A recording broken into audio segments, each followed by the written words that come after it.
It's an interesting time to be in the business. You know, a year ago this time, none of us knew what to expect about the coming months, and it.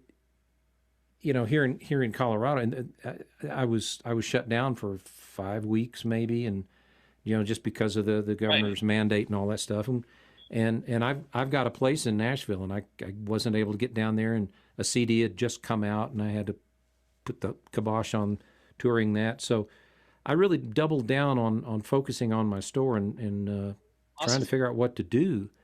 Yeah. But it turned out to be a pretty good year, didn't it? For most of us. What's fascinating is you bring up the Beatles and how everybody mentions it. During that period, guitar companies could not get enough guitars. They could sell anything they could get their hands on. Yep. That's what we're going through right now. This is kind of a repeat of what we experienced when the Beatles showed up. We've added 300 new dealers.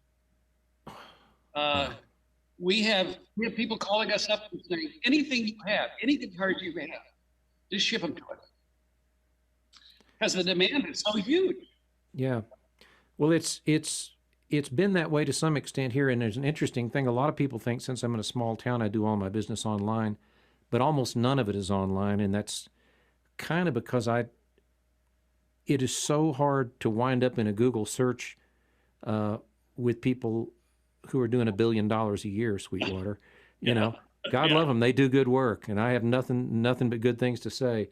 But it's pretty hard to exist in that stratosphere. So what I've kind of done is really focused on local marketing, and it brings people in. And what I like about what we do, I think it works, is we're building that relationship just like you did back in the day when you had a store. Right. Because what you want is to get them coming back for strings and picks and effects pedals and all that. So it's an interesting time, but my fears were allayed when things really went better than I thought they would, you know. Well, I assumed in March when the shutdown happened a year ago, I was panicked. Yeah. And I had my whole team and worked really closely with my HR person. And I said, okay, we're going to try to get through this without anybody ever missing a paycheck. In the back of my mind, I'm like, we may be out of business soon. Who knows, right? Yeah. So we were able to get through the 6-week shutdown and open up again the 1st of May. Everybody's social distance, wearing masks. We don't let anybody in from outside. Right. So everybody's responsible to protect each other. And I tell you what, we made it through the year without COVID coming in the building, and nobody's missed a paycheck. We're actually hiring people. We had the best year we've ever had last year, and we've already got orders this year for more sales than we did all of last year. And we're only into the 4th month. It just goes to show you never know, and I wouldn't trade the good business for the pandemic. But if there's an interesting thing that happened, and I remember even Eric Clapton. It seems I saw him quoted somewhere, or maybe he didn't really say it, but this whole business a couple of years ago, that the guitar is dead somehow. Yeah. And I thought I don't see that. You know, I see kids coming in the store. Now, what's funny is they're playing the same songs I was playing in 1975, a lot of them. Yeah. But that's classic rock. That's the power of classic rock radio and those good rock songs. But it's an interesting time. One of the things I wanted to ask you about, you've got under the Two Old Hippies roof, you've got Breedlove guitars, Bedell guitars, and Weber mandolins. Correct.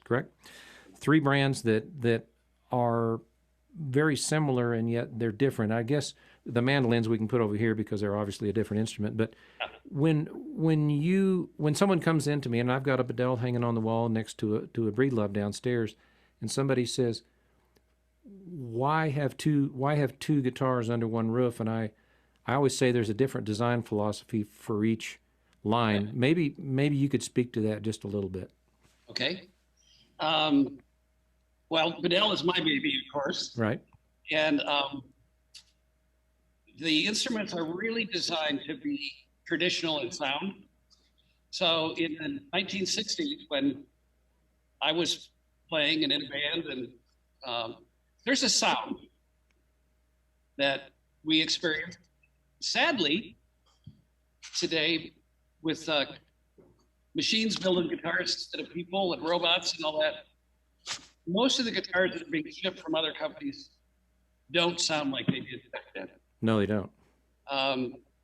So we figured out how to use frequency analysis, density analysis, stiffness analysis, etc., and are, I think, building the most extraordinary traditional sounding guitars with Bedell of anybody in the country. Breedlove, on the other hand, is positioned as tomorrow's guitar instead of yesterday's guitar. Right. So we've got all unique body shapes. All 4 body shapes are their own. The bridge, Delta bridge is different. Headstocks are different. Neck profile is different. The actual sound that we're looking for is different. So we've got kind of 2 niches. And some of the stuff that we're doing with Breedlove in terms of really exciting colors and unique woods and so forth, we don't do that on Bedell. Bedell's much more the traditional. If you were going to do a comparison, Bedell's much more like Martin. Right. And Breedlove's probably more like Taylor. Right. In design, not in sound. Yeah. I prefer them both to the aforementioned. Thank you. And